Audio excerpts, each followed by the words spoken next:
This evening, Dr. Ricardo Guthrie will be leading us in this summary and discussion. Dr. Guthrie? Good early evening and afternoon to those of you who are with us.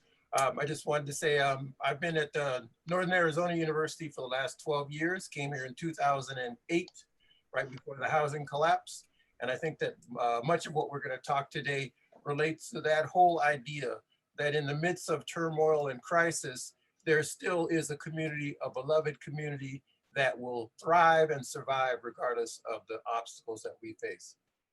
So I was just going to introduce myself as by that. And then did we want to ask other people to talk at this time, Reverend Lewis? If there is there anyone, Sister Kara, do you have anything that you would like to share with us before we officially get started?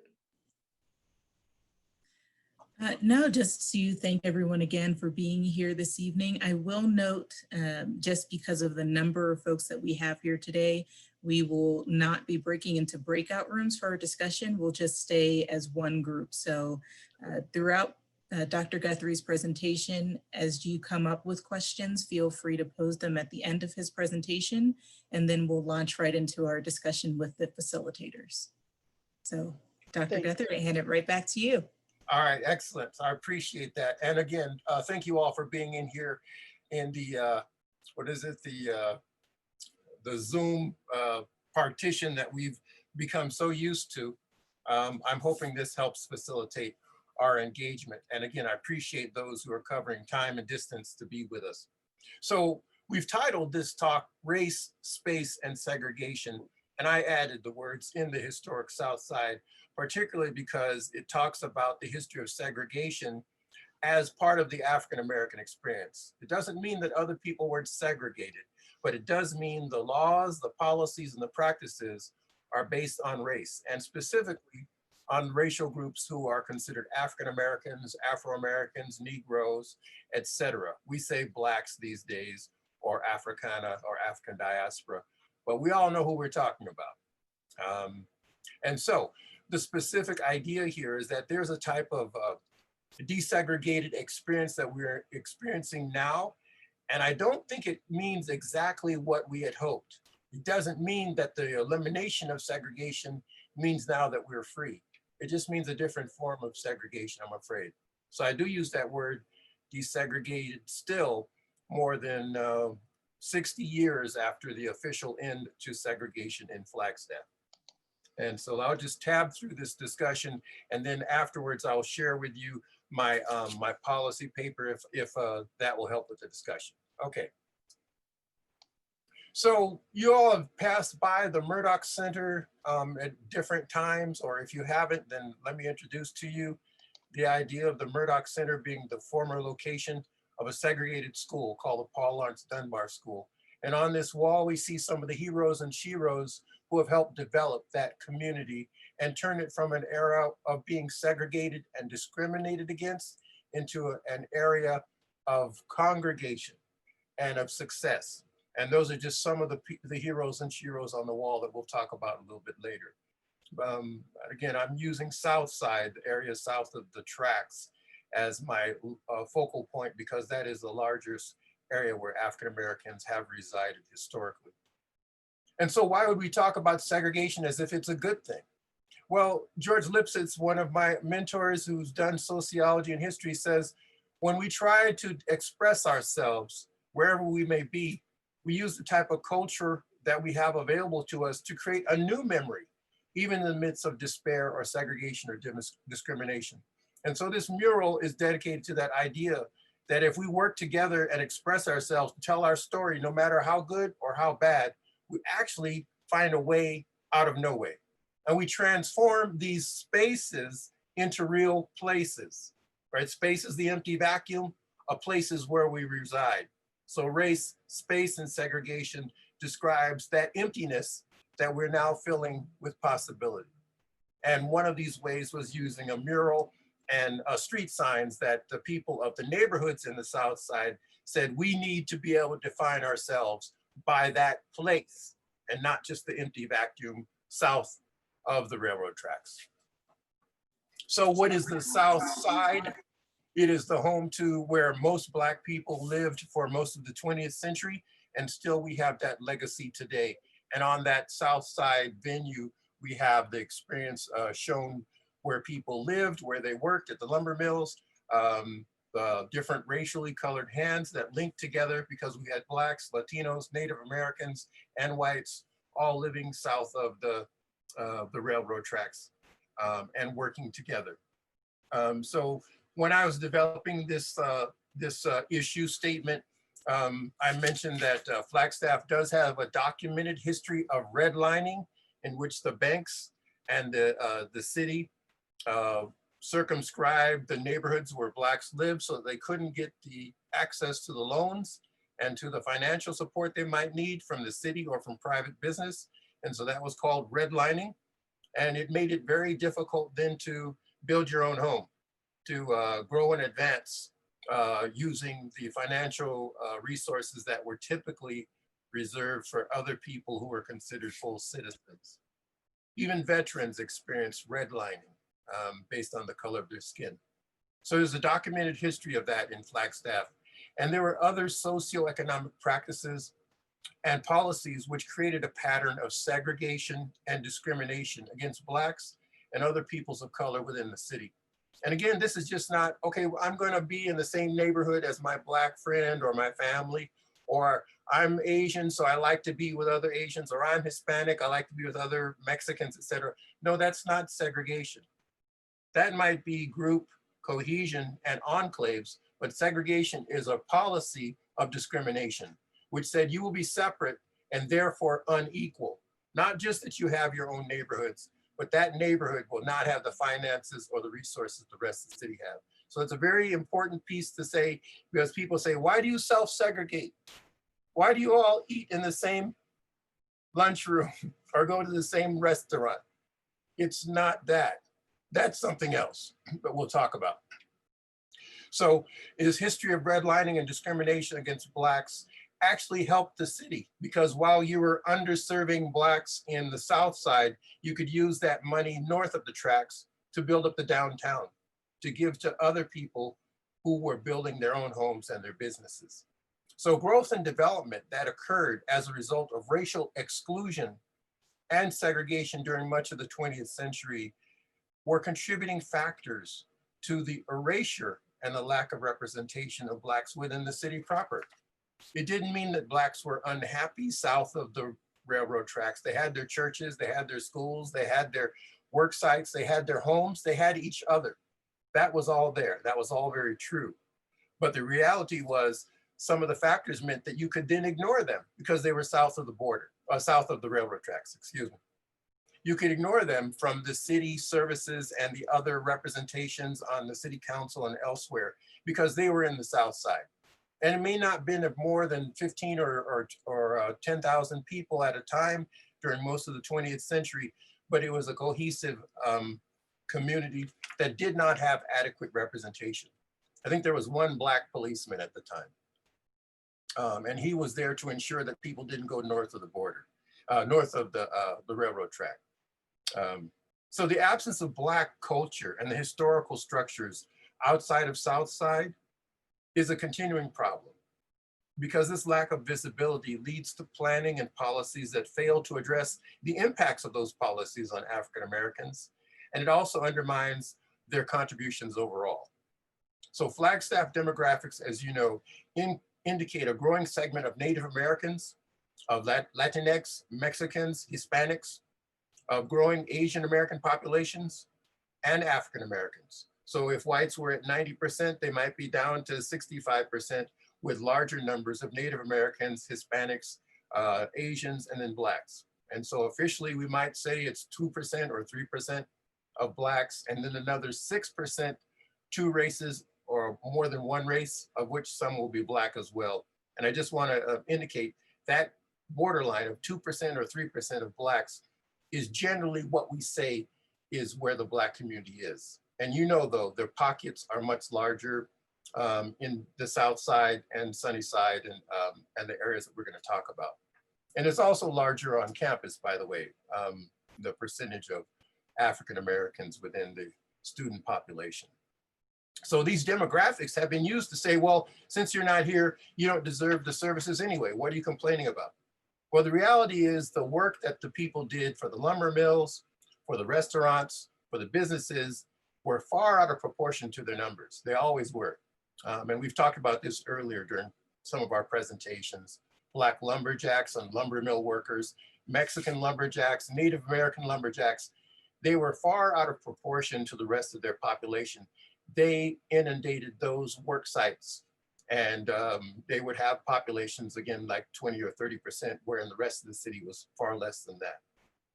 So now we're here in the Flagstaff area. We work at the university, we work in the medical center, we work in the private sector and entertainment or hospitality industries. But growth overall has remained stagnant because there is a lack of jobs. There are fewer affordable and adequate housing available for our growing populations and limited cultural opportunities for people of color. We're very proud of some of our business owners who will take care of your haircuts, right? Like Mr. Cuts. We're very proud of that, to be able to do that. But what does it say? When there are few barbers available, right, in this city, that you might have to go to Phoenix or Tucson or LA to get your head done if you can't get into Mr. Cuts. What does that say? It means there's a lack of opportunity. And then for him, that means a greater chance to expand his business because there's a great demand for that. But adequate housing is not here. Limited culture opportunities. And segregation as a thematic construct, a way to devise and describe our lives, really does talk about the built environment in ways that are, like I say, positive, in many ways that are negative. It's an underexplored aspect of this small mountain town, you know, less than 80,000 people, that's pretty small, that seeks to embrace growth and change. And so as I go through this discussion, when we get a chance to open up and talk more, I'm going to talk about, I'll try to keep it to 5 points, okay? The legacy of segregation. And if you're taking notes, I'm saying segregation as a legal construct and a social custom construct. The legality, de jure, and the social construct, de facto, they both work together and they are just as strong. Just because you can't see a law on the books doesn't mean that people already know how they should treat you based on the unwritten laws. So the history of segregation will be approached from a pro and con perspective. 2, growth and development within these demographic shifts. It's very clear that Arizona is going to be a majority Latinx population state by 2025 or 2030. I mean, we may already be there because of undercounts. And as a result, those demographic shifts will affect how you elect a governor, who you have in the legislature. And yes, it'll affect little old Flagstaff as well, even if we don't grow past 100,000 or 110,000. I mean, we probably will. But right now, the demographic destination is Latinx people becoming the majority in the state. And if you think there'll be a shift in power, you're darn right, there will be. But the question is, will there be an electoral system that will allow that to happen so that little old Flagstaff and other areas can then benefit from it as well? We'll wait and see. So growth and development within these demographic shifts is number 2. Number 3, we know this, the relocation of the Rio de Flag. That Flag river floods on I guess they say a 90-year cycle. And we say it's often more often than that, but when it floods, it inundates the south side and makes it very difficult then to develop in the area without having proper insurance. And so when the Rio de Flag is relocated, and it will be relocated, that's going to affect Southside in very tremendous ways. The good thing will be then you will be able to develop your house.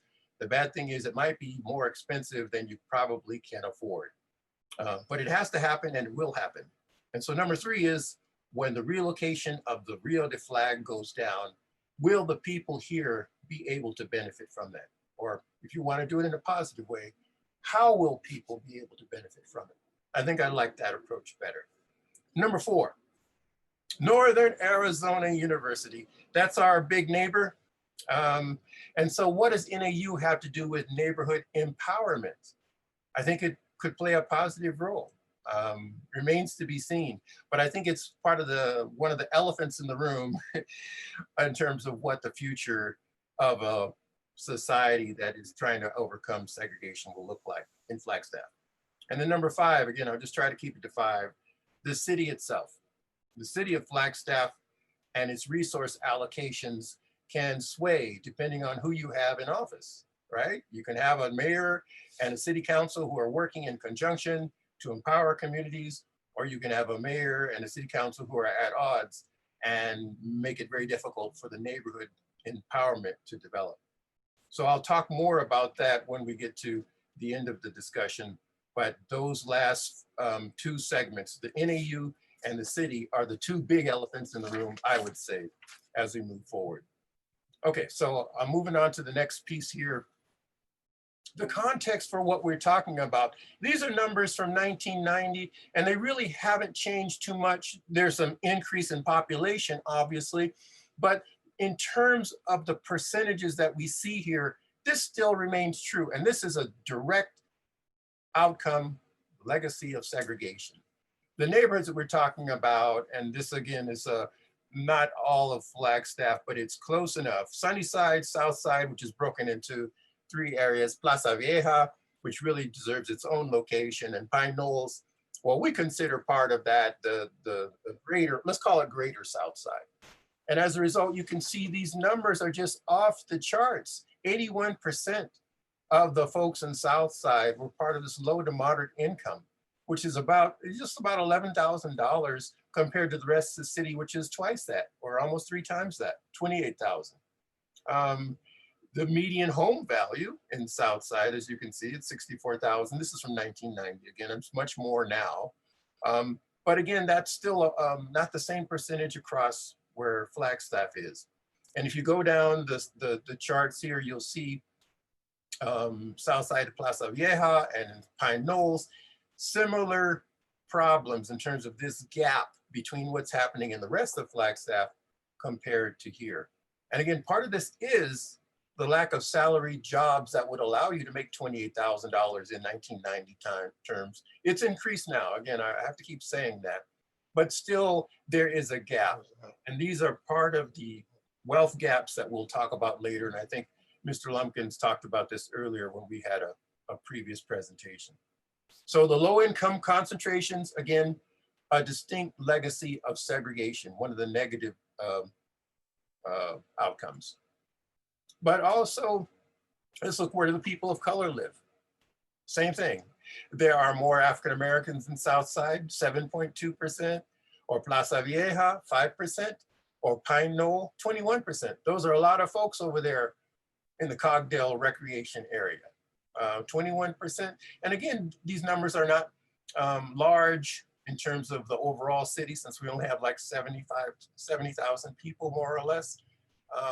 But these are percentages that we have to pay attention to, because when you say and you think of who Black people are and where they are, these are the numbers that strike you.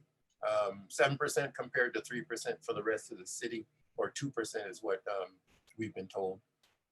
Native Americans are definitely have higher percentages, and so do Hispanic or Latinos. And then the other is the category I like to look at. The other category is one race or two races or more, or biracial people. So if I'm Black and Latino, I might be in the other category, right?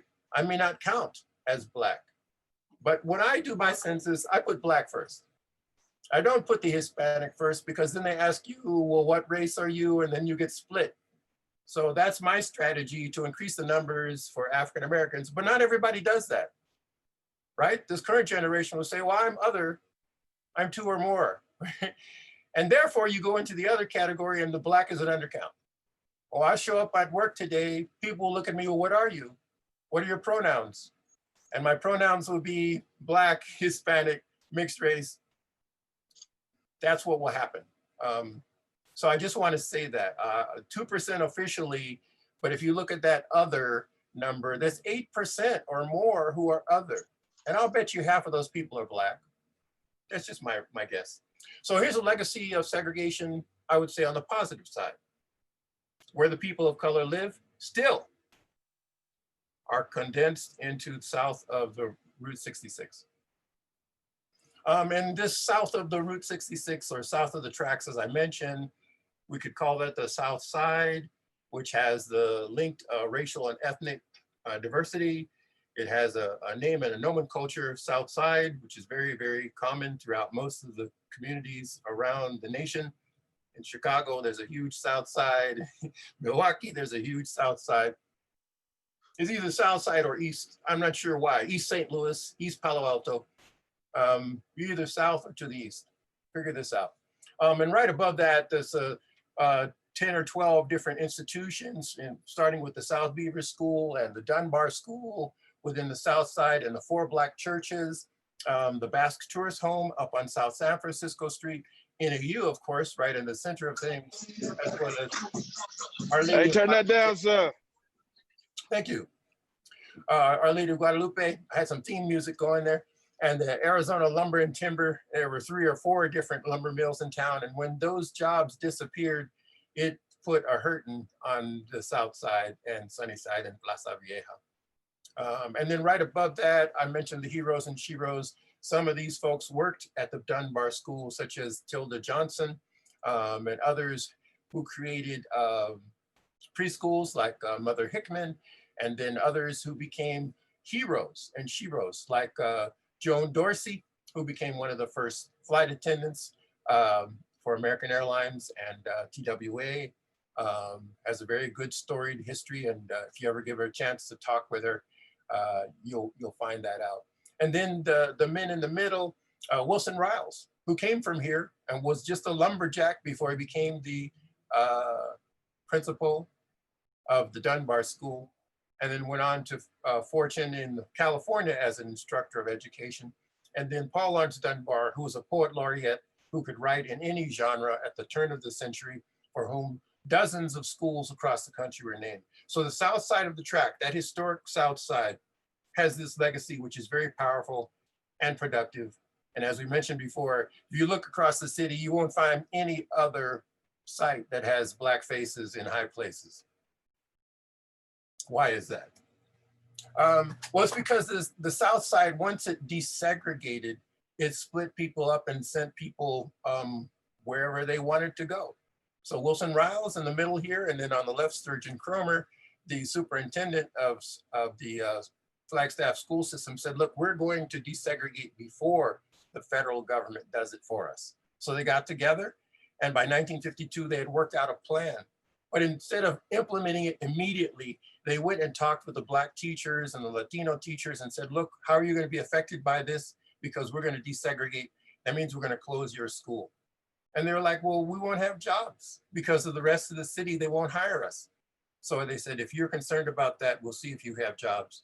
And so they took another year to make sure that all those teachers were going to be retained so that when the students left and the schools were closed, that they could still have jobs. And they did this the year before the Supreme Court desegregated schools across the country. But again, it took a year for Flagstaff to get it together. Flagstaff, aside from education and jobs, is in the flood zone, as I mentioned. Once the Rio de Flag gets relocated, things will be improved, but insurance will go up because now you'll have a chance, will go down rather, because now you have a chance to rebuild outside of a flood zone. So here's a picture from 1983 that shows the runoff from the Rio de Flag during a high rain period.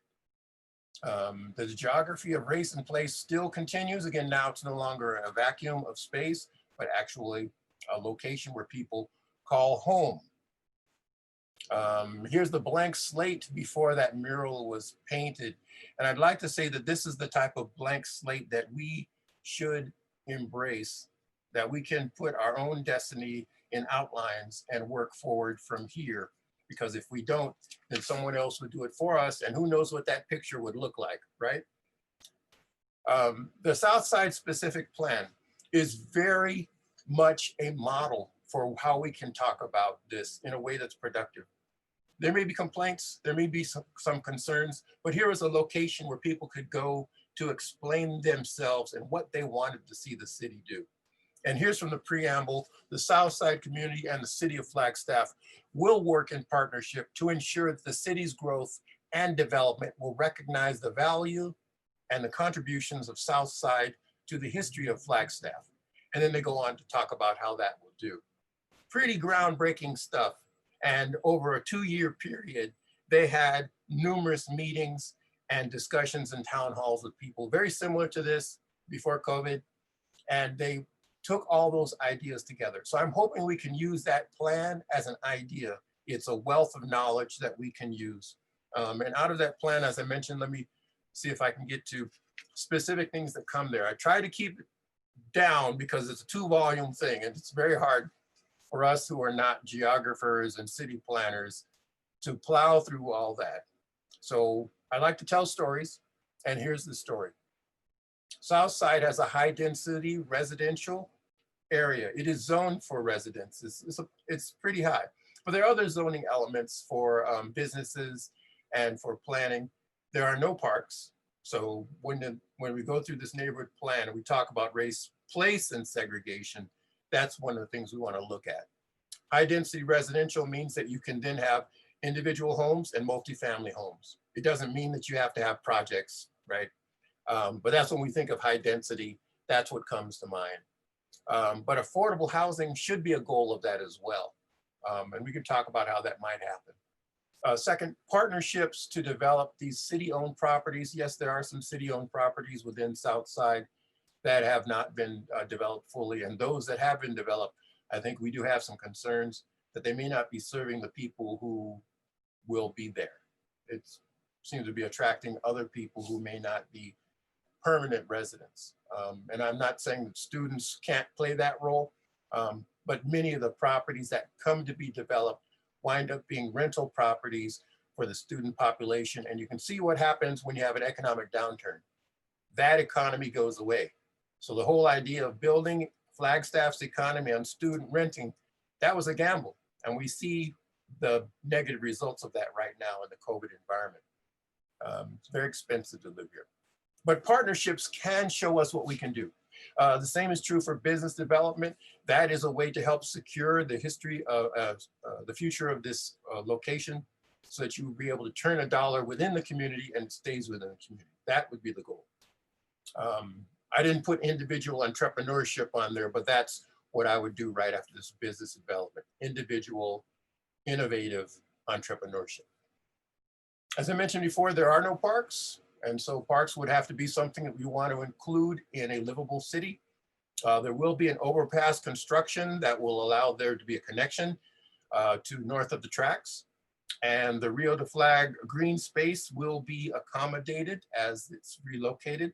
But I think what we're looking at now, primarily when we think of the South Side, is historic preservation of our homes and our public buildings. And the Murdoch Center can be the center of that. In fact, that's what I would recommend, since there aren't a lot of recreation centers or schools that are active right now. It falls to the Murdoch Center. And so renovating that space can be a model for how we can renovate the rest of the city. And again, my own concern is, well, who owns that renovation? If it's still a city building, I'm not sure if we're really renovating and changing what it is that we're about. So part of that renovation has to be ownership of that space. And if you look at this plan, it doesn't quite get there, but we can get to it later when we talk about it. So Murdoch Center renovation, historic Black churches and other designated sites, same thing. If you renovate those Black churches, but those congregations are small and dwindling, have you really renovated the space? Do those churches get to hold onto their property? If you have 25 or 30 elders, and maybe 10 or 15 students who are there on a rotating basis, it's very hard to sustain.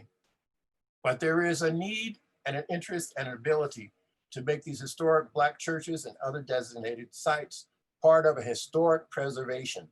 There's a need to that, just not to save a space and keep it empty and visit it as a museum, but actually the livable space. Okay. And of course, we've talked about the South Side as not just being a space where people pass through while going to NAU or getting to downtown. The links to transportation are pretty significant so that the people who live in those places are not seeing their streets as just a pass through. So that's what I mean by transportation and the road master plan, so that Coral's street, where her grandfather built a home, is not just where people cut through to get to NAU. All right, and of course, public improvements and the connection to the downtown center is very important, because we don't just live by ourselves in these areas. As I mentioned, we're connected. All right, I'm almost done here, folks. Reimagining the future South Side. We have to address those legacies of segregation, as I said, and I do insist that it's both negative and positive. You turn the segregation and discrimination into a way of congregating and creating value. And people did see value in those Black churches, in those Black schools, in those Black homes, in the restaurants, etc., that inundated the area. It's still the most diverse racially and ethnic demographics in the city, but it also has the lowest wealth, the lowest income, and the lowest level of home ownership. That has to change. Gentrification pressures will always be there, right? I'm hoping the tidal wave won't wipe people out, but it has to be a reality check to say, yeah, gentrification happens despite home preservation, despite historic preservation, so on and so forth. Because why? We don't own the areas that we live to a large percentage. And that could be the prime number there. So we also have to evaluate the relationship with the city of Flagstaff. If we have a progressive mayor like Mayor Coral, what happens to the next mayor and the mayor after that? Does the relationship with the city change? Well, it shouldn't. It shouldn't matter if you have a great mayor that you love and admire, or someone that you can't stand. They should still do the same job, whether you like them or not. That's what we expect. And I think that's the bar that makes it so hard to follow someone like Mayor Coral, because she's established a way of relating to the city that any mayor should do. Whether you like them or not, Republican, Democrat, Independent, that's the way you should have. And so let's evaluate that relationship. Can we have the same relationship after Mayor Coral and the city changes? We shall see. Partnerships, representation, and processes. How do we empower the residents and grow ownership in a big way? This Southside plan can be a model for that future engagement. I really do think that. It doesn't go far enough. It doesn't say the things I wanted to say, but so what? I'm just one person. I can say it's a model. Let's look what the future can imagine for us.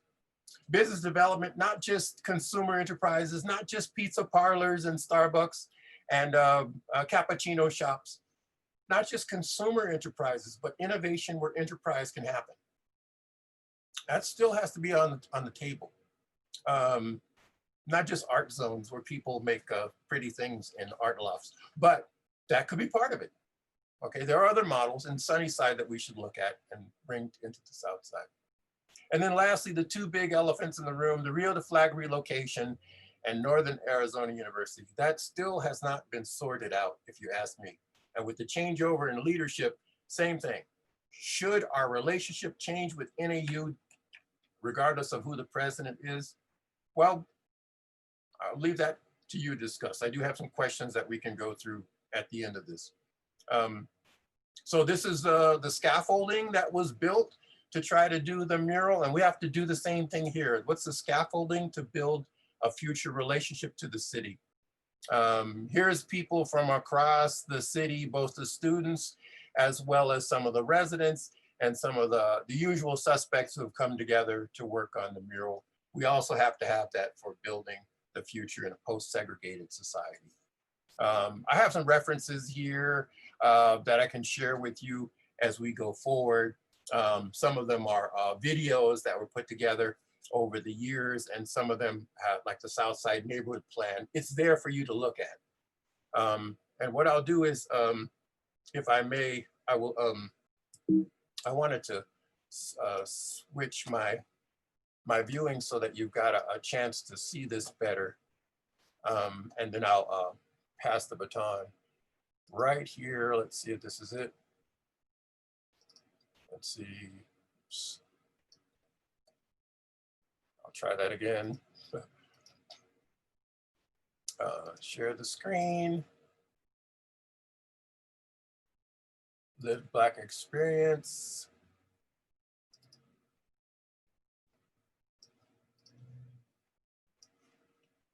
see. I'll close these down and hopefully I'm screen sharing this thing. All right. Does that show up, Kara, as the issue statement? It does, and the final version has just been shared to the chat as well. Oh, good. Okay.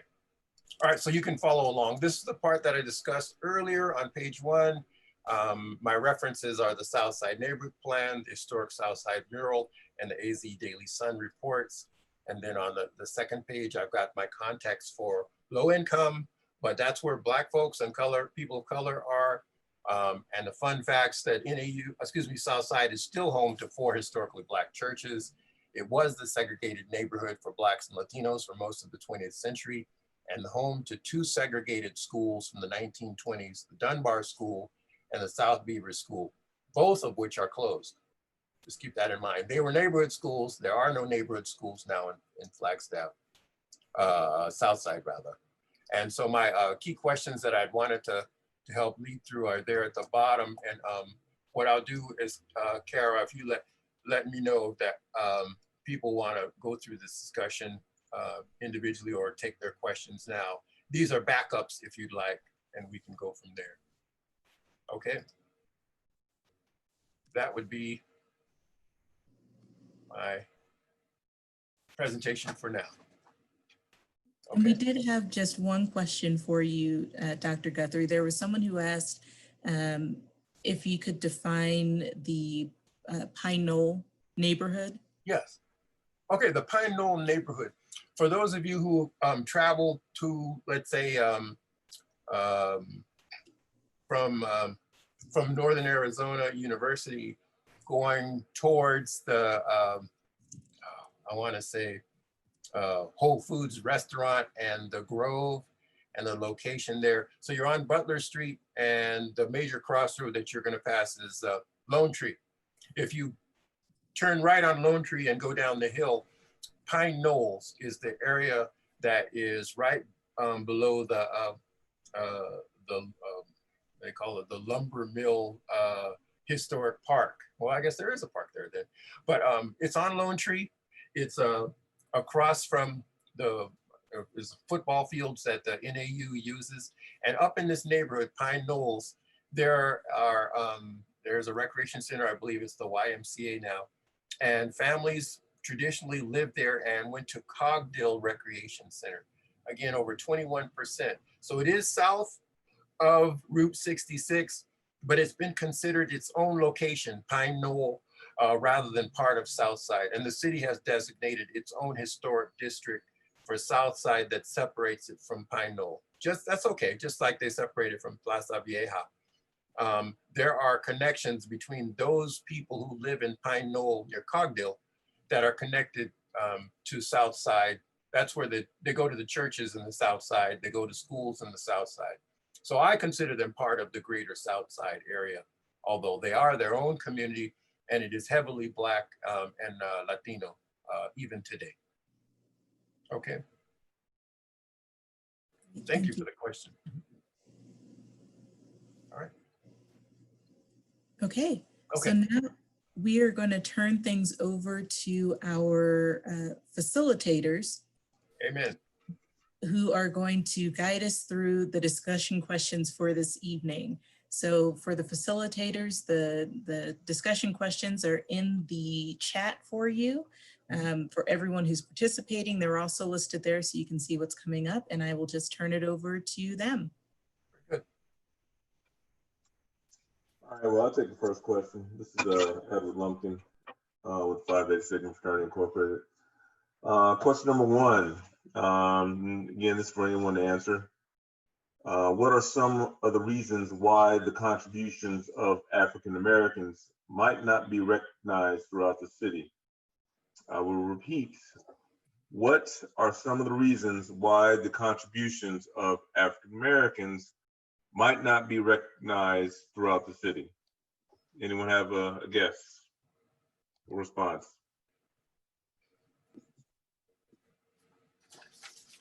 One would be that because the Black community here in Flagstaff is invisible, and that's been an ongoing theme throughout these town halls, the invisibility of the Black community here. And, you know, secondly, we have to just be real. For those who do know and do have some influence to bring to light that there is a Black community here, have not really taken the time to do so, in spite of the work that key Black community members, such as the very mayor of the city, our community chiefess, Miss Deborah Harris, you know, professors like Dr. Guthrie, who are out in the community, but still no one seems to, and I'd like to think that Flagstaff is not that place that does not care, that doesn't want to take an interest and bring to light the Black community and the contributions of African Americans here. So those are just, to me, two of the foremost reasons to why we have not been recognized throughout the city. I have a follow-up question for you. You had mentioned your response that the African American community is invisible. Explain what you meant by that, please.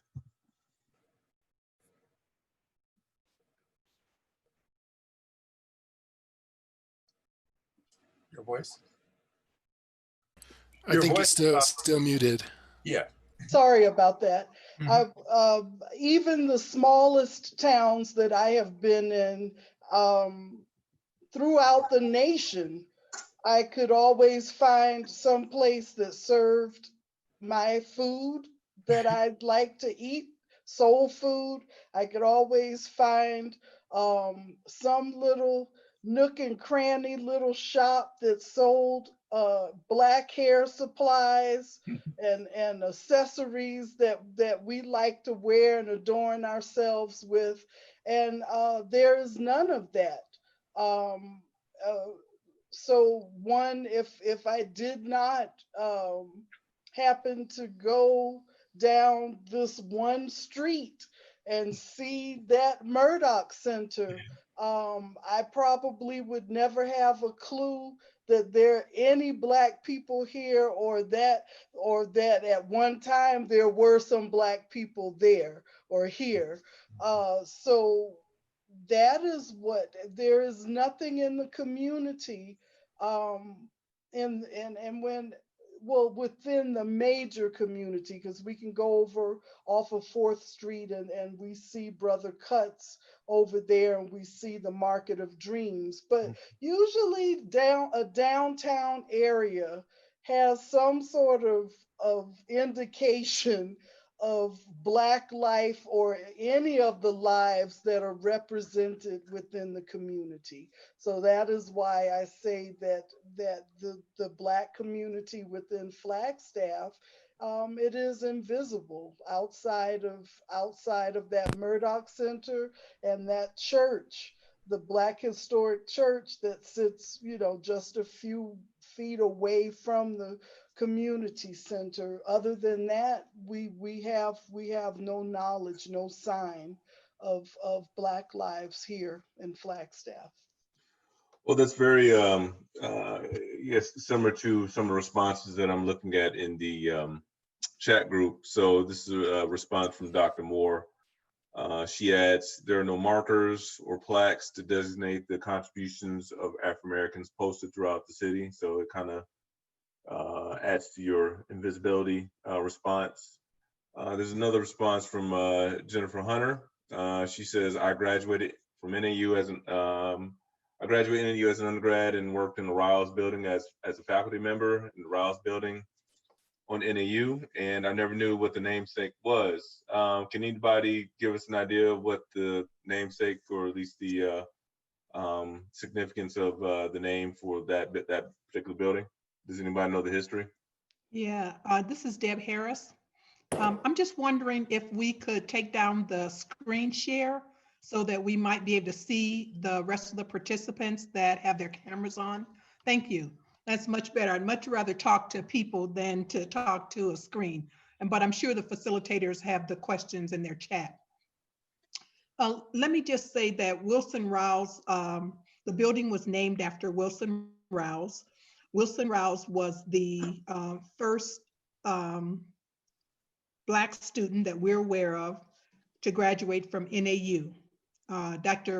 Professor Ted Johnson graduated years later, but Wilson Rouse was the first Black that we're aware of. Excuse me, I'm so sorry. That graduated from NAU.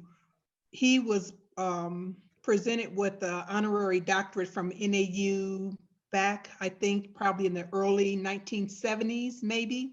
I don't have that date exactly. Dr. Guthrie might have that exact date where he received that honorary doctorate degree. But so Jennifer, don't feel bad that you did not know, because 2 years ago, I was speaking with the dean of the College of Arts and Letters, and the College of Arts and Letters is housed in the Riles building, and he did not know who Wilson Rouse was. I would venture to bet a lot of administrators on campus do not know who Wilson Rouse was, as compared to maybe some of the other buildings that we have, like Gillenwater or Rhodes, the Rhodes Activity Center. People will know who those are. They're all, you know, white men or one white woman. Roseberry Hall is named after a white female. And recently, we just, probably in the last 15 years, the Castro building, which is SBS,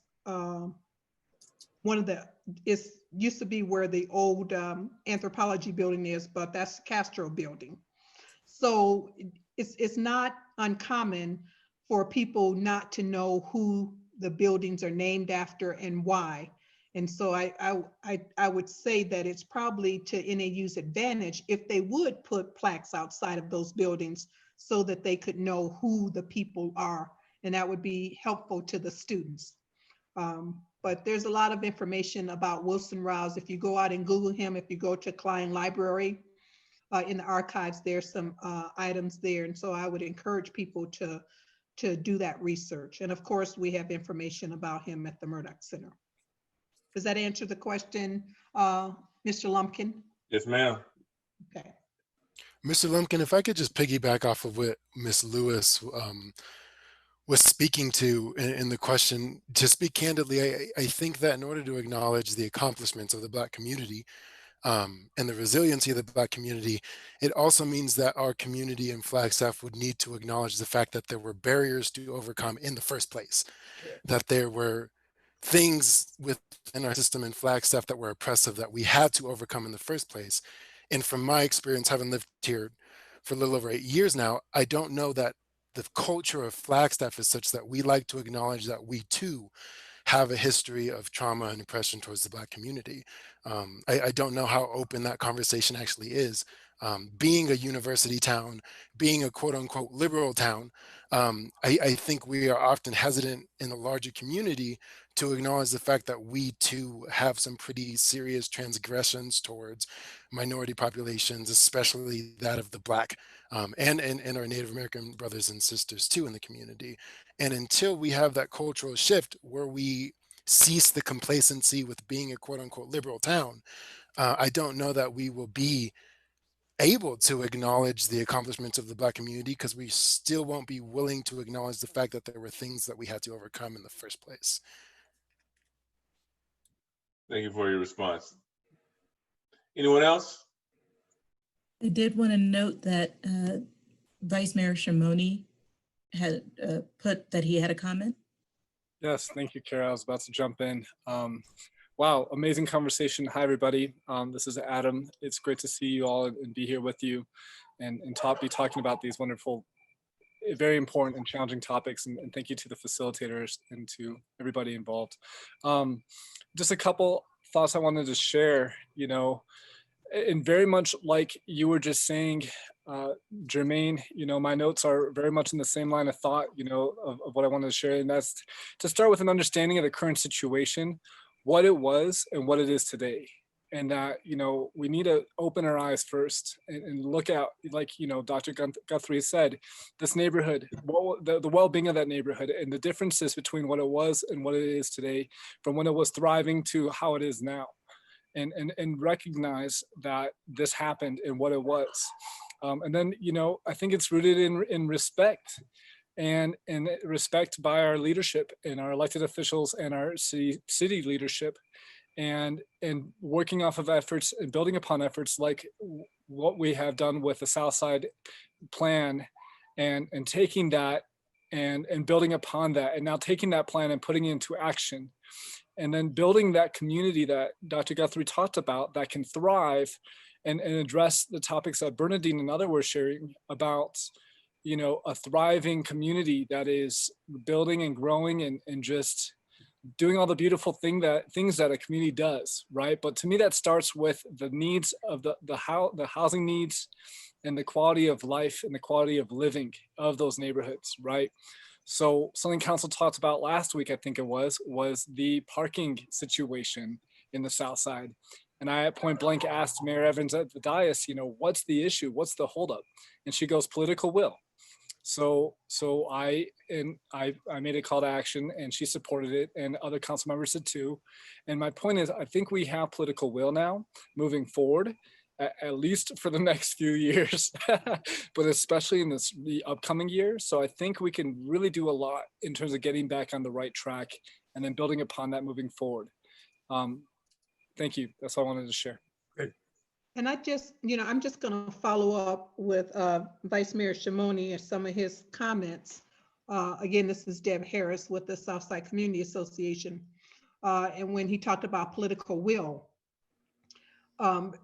you know, I guess I'm not really sure that we really have political will yet. I know that some members of this current council might have political will, but I'm not sure that all of their colleagues share that. And I say that because we're still dealing with the issue of affordable housing and workforce housing in this community. And we still have people who feel that, you know, saving the prairie dogs and the sunflowers are much more important than providing decent housing for people like our firefighters and our teachers, you know, and our city workers and other people. And so I get the political will, Vice Mayor Shimoni, but I guess I'm not really convinced that it's there. And I don't need you to respond to that. I'm not asking you to respond to that because that's not fair to you. But I think the same thing happens when we talk about the South Side and the Black lived experience in Flagstaff. Do we really have political will? Do people really understand? And does that new council that's coming in, do they really understand the importance of their political, you know, having political will, that they stand up and do the right thing? You know, so it's, you know, it, like I said, it's hard, and people oftentimes are more concerned about whether or not people like them, whether or not they're going to re-elect them, than they are about doing the things that's right for the community. And as I said to somebody the other day, it's about us, and us is all of us. I'm just not talking about us, Black lived experience. I'm talking about us, all of us. And so, you know, that political will, if it's one or two people that sits on the dais that has that, that doesn't do us any good, because it's going to take at least a majority of that dais to have for things to happen.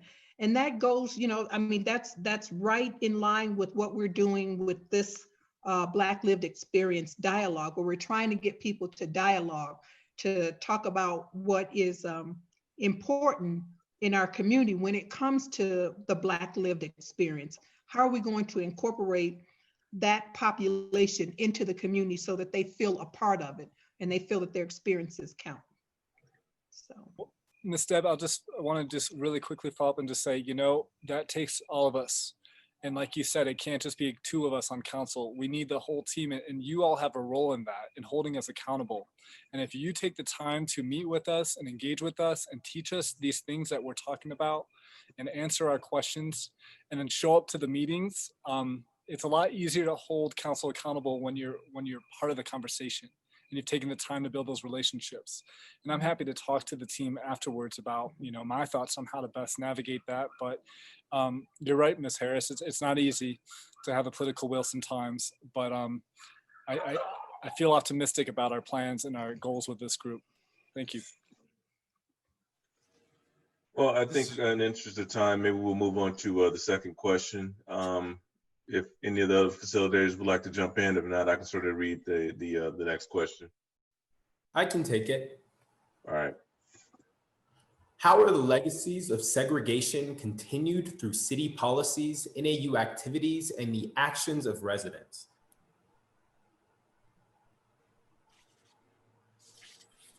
Read that one more time. Sure. How are the legacies of segregation continued through city policies, NAU activities, and the actions of residents?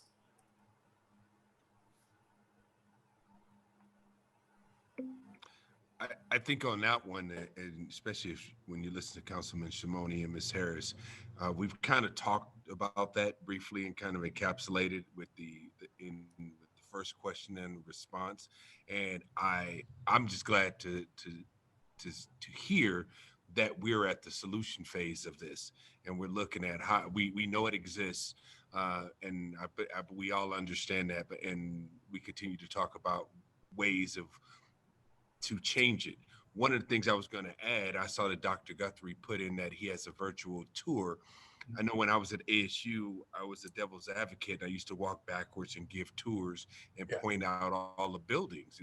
So if there's something similar like that at Northern Arizona University, then they could do the same thing, and we could talk to the powers that be to make sure that they're integrating that, and even talk about portions of the campus even sitting in the historic Southside, which was a historically segregated community. So things of that nature that we emphasize the importance of the Black community and the Black lived experience, so it's no longer this invisible thing. I think one of the things we can look at is whether you do it on a dry erase board or a focus group, ways to integrate the information into multiple conversations throughout the city and even the university. I just want to jump in there, Justice. What I was getting at for this question is city policies still don't recognize homeownership as a specific goal of development. It's on there, but it is not a major part. So if Jermaine Barkley is the minister of music, in his church, he still can't live here unless he's staying in his auntie's house or his grandmother's or whatever. He cannot own where he wants to be. He cannot be anywhere near his church. If he wants to find something, he goes out to Donny Park or Townsend, Winona, or wherever, and then commutes in. Or he lives on campus and then gets kicked off because after the first year, you can't stay on campus. So the specific legacy of segregation is home ownership is less than 10%. I don't know about you, but that's not sustainable. The second thing is NAU activities also means that we're going to take over all the land all the way up to Route 66. Yes, that's part of the plan. Don't think it's not. Okay, you might say, well, they're just, being benevolent. They took South Beaver, they took a parking lot, they did. It's part of the plan so that all that land becomes university land. And you could say they're a benevolent dictator, but I'll tell you what, a benevolent dictator is still a dictator. And until and unless we're able to use the city to say, hold on, zoning is not for you, you won't stop that wave. That's number two. And then for the residents, we ourselves, right? I live in Ponderosa Trails. That's not Southside. That's not, the old Flagstaff. If I were, trying to make this work, then I would join with my sisters and my brothers and say, let's own a house, let's renovate something, let's do what we can do. But for now, it's like, no, well, my family lives in Ponderosa Trails, we'll pay that's all right. And we may not be permanent residents here. I'm really from Savannah, Georgia, right? I really can't wait to get out of this space. It's not good for me, but until we say, yes, it is good for me, it's Wakanda and it's right down the street and I'm gonna figure it out. We are responsible. So that's the three pieces. City policies say you don't get the grants you need, you don't get the loans you need. Home ownership, that's a dream. NAU activities is we're the landlords and we're gonna do whatever the hell we want. And then the residents are like, I throw up my hands, give it to whoever wants it. Once I graduate, I'm gone. That is still the mindset. Those three determinants are far more important for changing this than the forces of gentrification, city planning, and all that. We haven't addressed those three things. And so when I say Jermaine, that's who I'm talking to, because he's the future and I can see it, but if he wants to grow, he's got to go to a big city and leave this behind. And that, for me, is how we are destroying our future. Don't worry, Doc, I'm not going anywhere. Yeah. I'm not going anywhere. All right, bro. I'd just like to chime in on that, Dr. Guthrie and others. I think the legacies of segregation are continued through the silence of the community. Yeah. That if you look at, we're engaging in this conversation, we're reaching out to all segments and in some, but we're not getting what we need to have a loud enough voice. I really think the legacies of segregation through our complicitness and our silence of those outside of these confines in our conversations are really perpetrating and sustaining the legacies of segregation. So we really have to engage those outside of our comfort zone and our normal conversation zones to get them to be a part of this.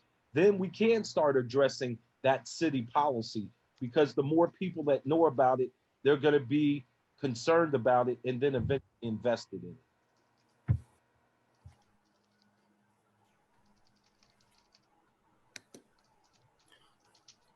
I also think that it's important to highlight the fact that even beyond the practices and the policies of NAU and the university as a whole, as its own individual entity, just the presence of the university belonging and being so close to the Southside community also draws a lot of urban development in the sense of new student housing being built that also disproportionately displaces people of color, especially because of the proximity to the South Side there, as well as how that causes fluctuations with home property values and taxes there.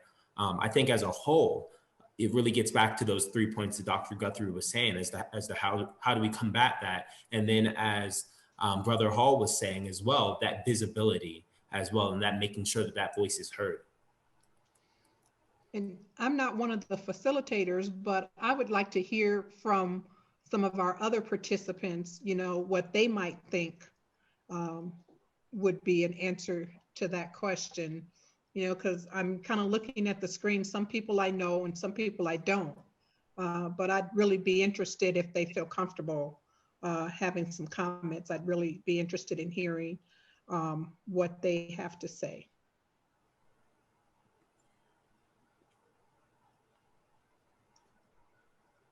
And silence is okay. I mean, we can have a few seconds of silence and it'll be all right.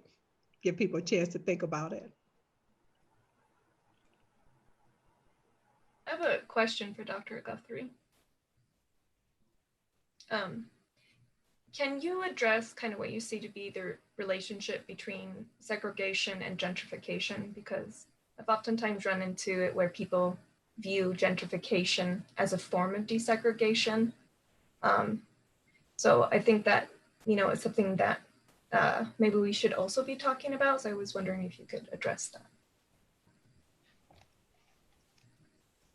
Oh, you're muted.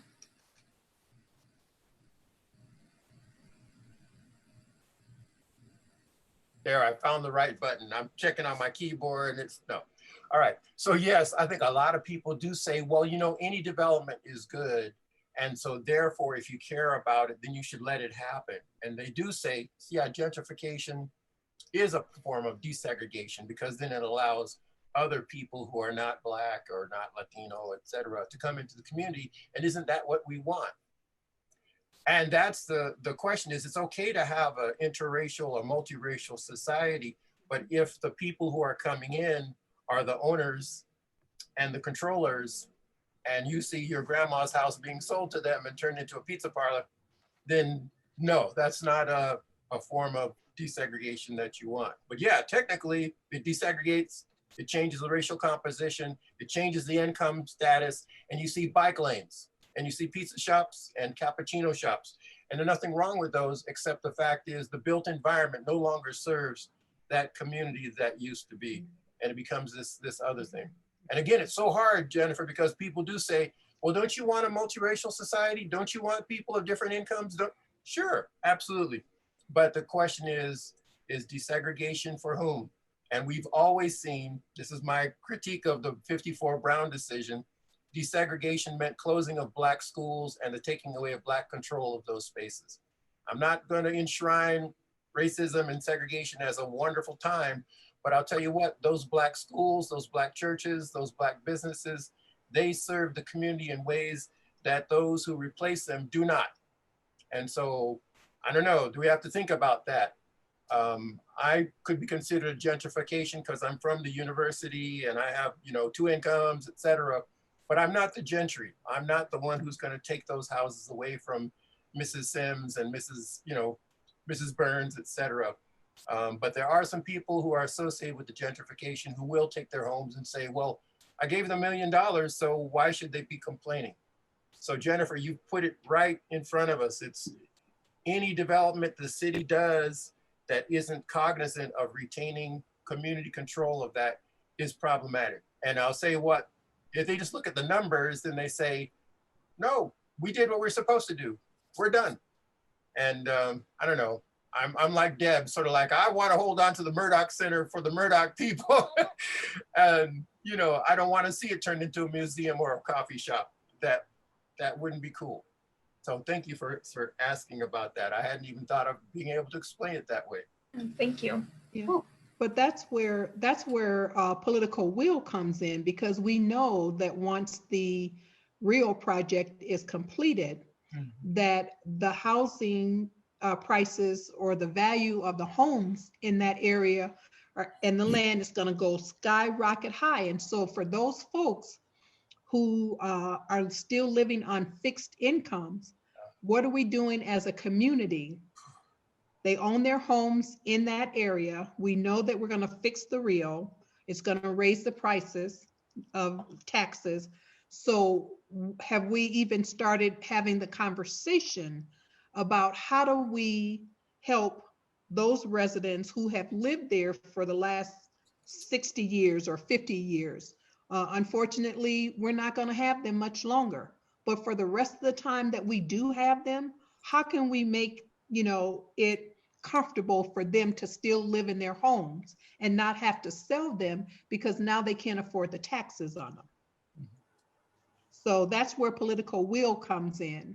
And as a city, we can have those conversations. You know, as a community, we can have those conversations. Yeah. And we don't know if there's something that we can do until we ask the question. And so that's where, you know, the political will of our city leaders and our community comes in, because, you know, we all have a stake in this. Ms. Deb, and to jump on that, you know, there's 2 ways that things get put on our agendas at council meetings. And this is how anything happens, is you gotta get on the agenda, right? And the 2 ways that happens, so there's actually 3 ways. One is internally by city leadership and the city manager, because he ultimately controls the agendas. And so he can just put something on. The other way is through a FAIR process, which stands for the future agenda item request. And that's through the city council members. And a council member can bring an idea forward. Then there needs to be 3 in support, and then it goes on a future agenda. So like I could bring that forward. And then the last option is in your hands, which is a citizen's petition to put something on our agenda.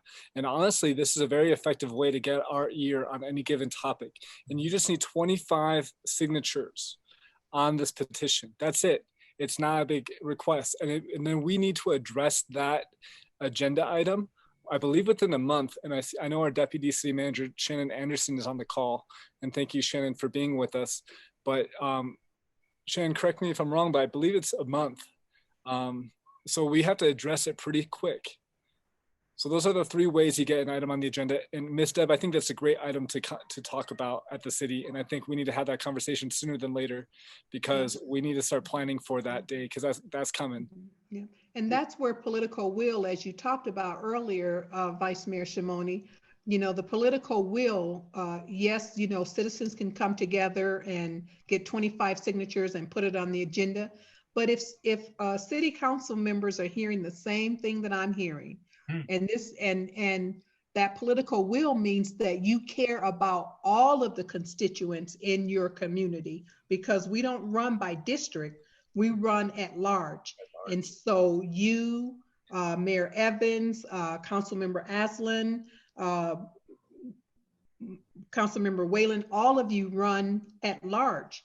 And so this is not the first time that gentrification of the South Side has come up as an agenda item.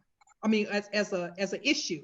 And so, and I don't have a problem, I don't have a problem getting 25 signatures and putting it on, trying to get it on the agenda. But it sure would be helpful if other members that sit on that council thought this was an issue and brought it forward.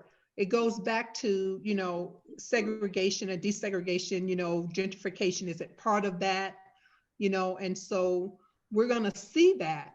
We're going to relegate those people to somewhere else. And I'm not sure where they're going to be able to live in Flagstaff, probably not, because they probably won't be able to afford to buy a home anywhere else. So anyway, I will be quiet now and let other people speak, because I really do want to hear what other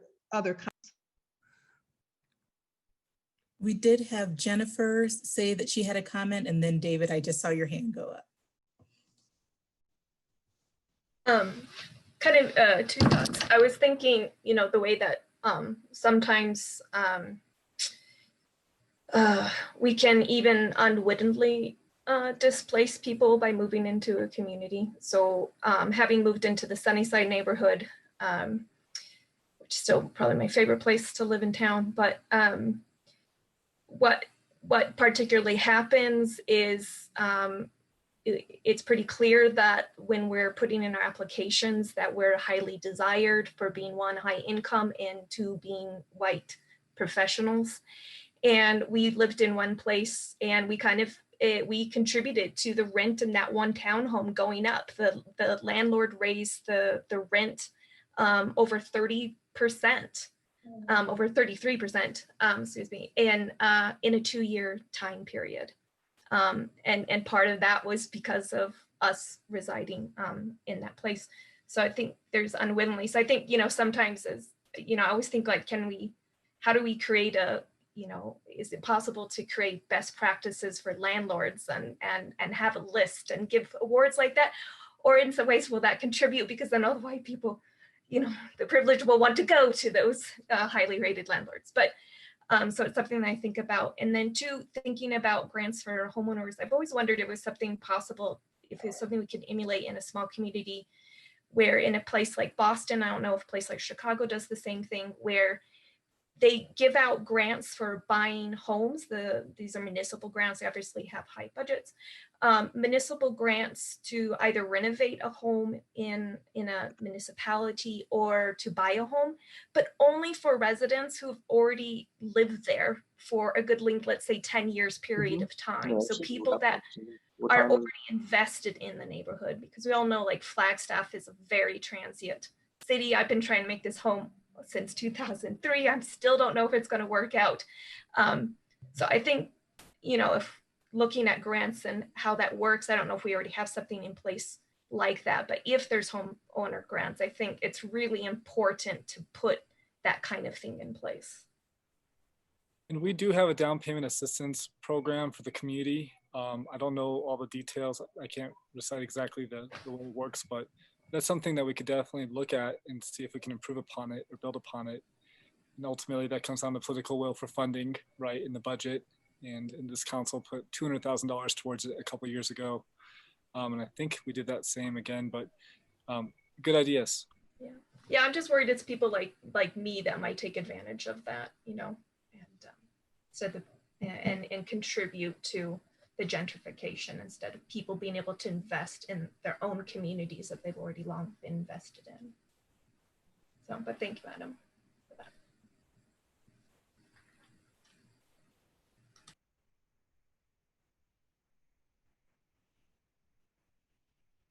I thought David had a comment. Yeah, I'm sorry. I was waiting for to see if the green light was on. So it's kind of an emotional thing. I've been to most of these meetings, and first of all, thank you so much for doing this. These have been powerful and just beautifully presented, and so many good ideas. And at the same time, I'm kind of feeling like it's this game of whack-a-mole, that as soon as I begin to like wrap my head around some piece of it and think, oh, okay, we got to work on that thing, then this other thing comes up and, oh shoot, we got to work on this thing, which I guess is just the nature of things, but but it freaks me out just a little bit. And I'm also concerned that there's only one more of these meetings scheduled, and I believe Deb mentioned that there will be ongoing in-person meetings at the Murdoch.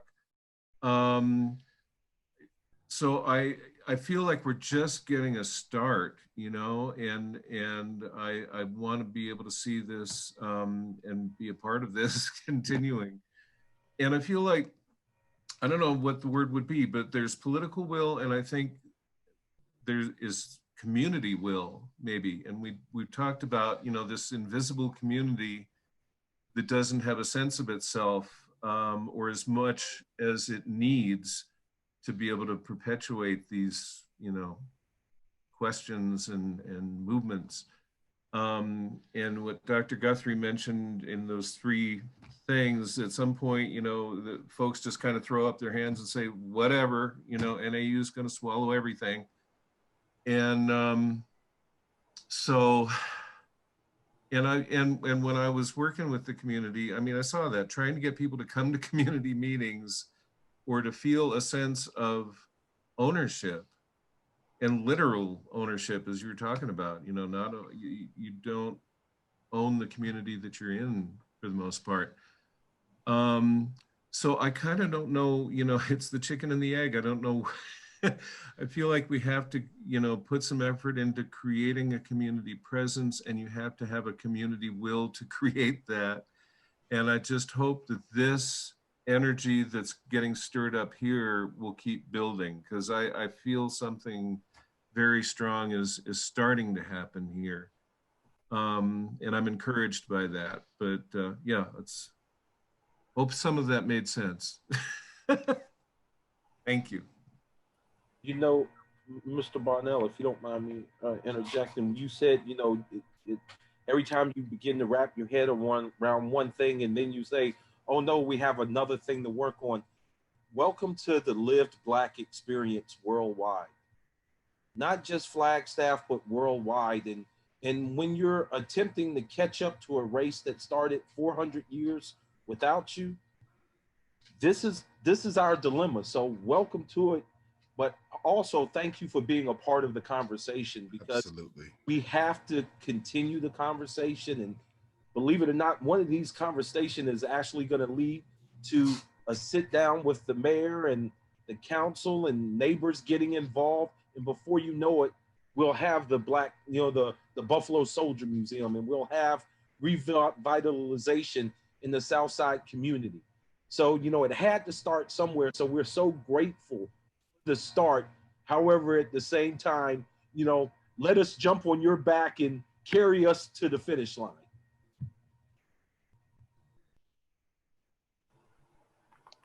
Amen. Amen. I know we're running out of time. I just wanted to share, you know, in thinking about this group coming to an end, to some degree, at least with these forums in this style. I'm happy to meet with this group once a week, once every 2 weeks, however often this group wants to meet for an hour. And we can continue to take the momentum and the ideas that come from this and really see it through. And I think when you mix, what I've seen is when you mix political leadership and elected officials with passionate members of the public like this group, there's not much that holds us back. And there's a lot we can do, especially when we have the political will and the momentum and cultural support and community support. And I think everything we're talking about has all the above. So we'll talk more about that later. Mr. Shimoni, hold the presses. There is a question from Steve and Vicky Finger. I'm not going to even ask it. Steve and Vicky, would you please bless us with that question? So as I'm listening, and as I listen to the history and I listen to the redlining, et cetera, for our own community, I can read about it, about what happens in Chicago, et cetera, but I read for our own community. What part does reparations, or do reparations play for our city? I mean, I think that's a question we as a city need to look at, whether we're liberal or we're, I can't remember who, I think it was Justice, or excuse me, Jermaine was talking about that. Whatever our image that is that we are trying so hard to hold on to. But what part do reparations play? Because I think they need to play, well, this is my opinion, they need to play a part. I think in a society that is built around capitalism as a stronghold and foundation, it would only be right to address the same problems within the Black community with that same approach of financial liberation. That's how we address all of our other major problems, right? That's how we address business bankruptcy. It's how we tend to address injustices for other communities and populations. But the subject tends to be far more taboo when it comes to financial reparations for the Black community. I can't express enough how enthusiastic I am that question was even asked. So thank you for that. Councilman Member Shimoni, actually, and the reason why I preface the Vicky and Steve's question by saying your name, because that's the very thing that you were talking about in terms of wanting to listen and wanting to be engaged and figuring out some creative things. While it may not be called reparations per se, someone had the idea about if you've been living here for X amount of time, then you could qualify for this. But those types of creative ideas, and I know that that's in the wheelhouse. I see the hamster wheel running in your mind. Go ahead, please. I was going to say, I actually have to go. No, I'm just kidding. That's a great question, and I think a great topic to be communicated and looked at. I'm absolutely open to the idea. I think that we need to really put our minds together and think about what this looks like and how we can, as a city, do what's best for the community and do what's best for the Black lived community that we have, and yeah, move us forward in a way that is addressing and acknowledging the past with respect and integrity. I'm so sick of us just pretending like everything's fine and moving forward. It's like, no, we got to look back first. And we've lost a lot of trust and a lot of credibility. And if we want to really move forward, we need to do it right. And we need to have these hard conversations and work together. And if we do that, we can reach that, that promised land, so to speak. But it's going to take us all, and it's going to take a lot of political will. And it's going to take a lot of engagement with you all and your patience, but yet you being effective with your engagement and being effective with your time and energy and communicating with us in a way that helps us get across that finish line. And I think we can do it on a lot of these topics, and I'm open to everything. There's nothing that's off the table. I saw it, you dropped it. Yes, sir. Before I turn it over to Kara to close us out, I just want to make sure that everybody knows, all of you that have so graciously participated in these events, you all will be receiving invitations when we present our strategic plan to the city council. All of this information we're doing in these small focus groups, we're coalescing that information so that it can feed into the strategic plan that we hope that will put us on the road to really shaping the future and the Black lived experience here in Flagstaff. So definitely be on the lookout for that. And when we present the council, we would love every single one of you to show up. And Jermaine, I don't think you can bring the doggy to the council, but I know he or she probably wants to come. I see him in the background. But thank you guys again. And Kara, I will turn it over to you. So I'm actually going to go to Steve first, who put that he had a comment, and then I'm going to turn it over to Ms. Deb, who has some updates on upcoming meetings. And then we'll close out. Sister Kara, Yes. Before you do that, I see two hands up. I'm not sure, Prince Justice and Brother Melvin can, if they do have questions. I don't know if that was old or if they do, I'd like to hear from them before we close. Please and thank you. Okay, let's go to Steve, then Justice, then Mel, then Ms. Deb. Okay, well, I'll try to make this quick. Mr. Hall, you made I thought, a wonderful point, and that is catching up after the dominant culture has had 400 years of a head start. And, you know, my family is one of those families that's had a big head start because I'm white. My family's educated. And Vice Mayor Shimoni was talking about being generous with our time and energy. But I think there's a lot of people who can be generous with their money. White people who have money want to give their money to their children.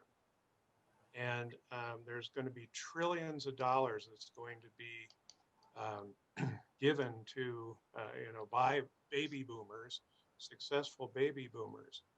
And I think, in a sense, this is a shame to give that money to kids often who don't need it, who are well-to-do, well-educated, et cetera. There was just an article in our Quaker Friends Journal about this, and that, you know, reparations may come from the, you know, the government, but reparations can also come from well-meaning individuals. And, that's the way that I feel. Amen. Great idea. Amen. So anyway, that's my comment.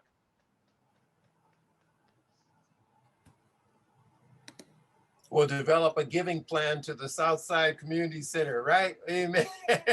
Amen. Justice, and then Mr. Hall. I just wanted to thank everybody who chose to participate in this discussion. It's an absolutely phenomenal discussion.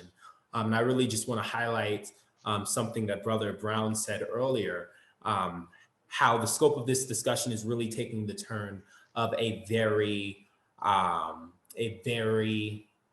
positive, progressive sort of mentality in terms of us getting in front of these issues and actually making changes for them. One specific question that I asked Dr. Guthrie earlier, and I'm sure that he will elaborate on it at some point, probably not in this meeting, of course, but I asked him, what are some ways that communities of color can insulate themselves from the effects of gentrification, urban development, et cetera, and he had many great answers. So I implore everybody to definitely go forth and pick Dr. Guthrie's brain. And then to the point of reparations really quickly, I think it's really awesome that we can even have, we can even say that word, because oftentimes people of color are met with and the comment ends or the conversation ends as soon as that comment is made. So I think that the fact that we can even have that conversation now is beautiful. And I think that we get very creative about what that might look like. I mean, reparations I believe somebody echoed it earlier, but we don't necessarily have to use the title reparations, but that can come by way of a generous donation to the Southside community. That could be a diversity and inclusion equity fund or a scholarship, for youth of color. It can come in so many different ways. And I think that it's really cool that that conversation is being had. Thank you, guys. All right, thank you all so much. This has been definitely a very interesting and enlightening conversation. I'm just going to take a little point of privilege here, and I am going to say that there are those who have attended our virtual town halls who are generous donors to the Murdoch Community Center, and without their support over this COVID, we would have definitely been in hot water, so to speak. And so I just want to publicly thank them, because I've already privately thanked them, and I'm not going to call out their names because I know they would not want me to do that. So, but they know who they are, and I want them to know that we do appreciate their support in doing that. So thank you very much for that. The other thing that I wanted to let people know is that on October 17th, and I believe that's the date, but don't write it down yet because you will be receiving an email about it. Because if you signed up for these virtual town halls, we do have the ability to collect your emails. But we're looking at doing 3 in-person virtual town halls on October 17th, which is a Saturday, I believe.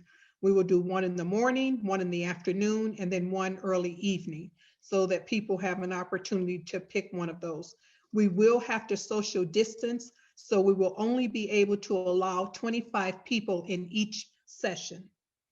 If we have an outcry that more people want to attend in person, then we will look at doing another one. Again, morning, afternoon, and evening.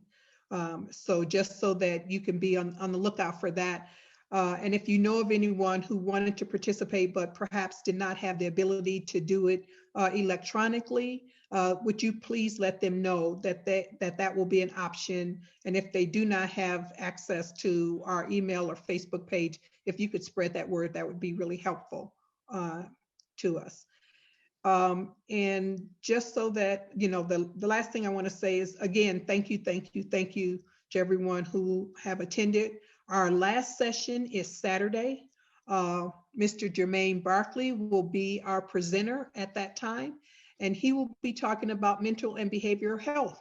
And that's a subject that sometimes as a community, we don't want to talk about, but I think it's critical. And he will definitely share a lot of information with you in terms of how these kinds of experiences and these things that we're talking about has an effect on our mental and behavioral health. So with that, I'm going to give it back to Ms. House, and she can do whatever she does. Whatever I do. Well, we just want to thank everyone again for coming out, participating in this conversation, and definitely continue to invite you to keep the conversation going, whether it is sending in comments to us by email, if it's coming out to those town halls or the smaller group sessions that are coming up, making sure you make it to the next town hall, continuing to engage with us in a separate series that we're running, but is also very much connected to this, the Live Black Experience community conversations. Join us for those and continue to engage in this conversation, because we all have roles to play in the coming conversations and changes that we hope to see within the city of Flagstaff.